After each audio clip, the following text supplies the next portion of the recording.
Guys, update tayo ngayong morning to. Today is September 16, Monday.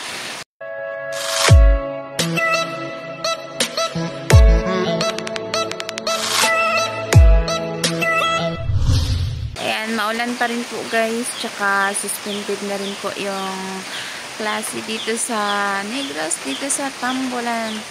Ayan, maulan pa rin yung ating panahon. Mula nung Friday hanggang ngayon maulan pa rin, kaya naman wala talagang pasok guys.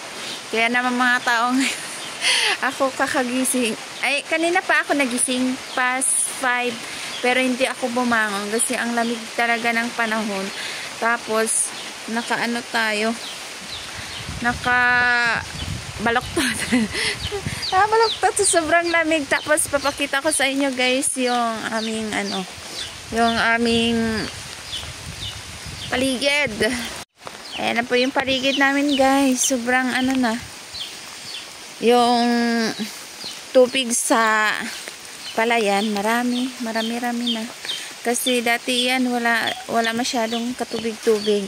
Tapos yung aming hinukay dito, puno na siya ng tubig. Tapos yung mga tinambak namin ni Mateo nasa ilalim, kaya hindi nakita. Yung natin doon, na yung mga lupang iba. Pumunta na dito sa may natin. Yeah. Maulan pa rin. Okay na kahit maulan, wala masyadong hangin. Ayan yung hangin natin, hindi pa masyadong gumagalaw yung mga yung mga puno. Pero makulimlim masyado dahil maulan ang panahon. Yung iba magtatrabaho pa rin ngayon kahit na maulan kasi nga kailangan sa pang-araw-araw. Ayan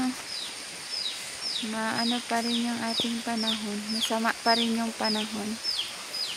Kailan kaya ito magiging okay? Yan po muna ang ating update for today guys. Thank you for watching.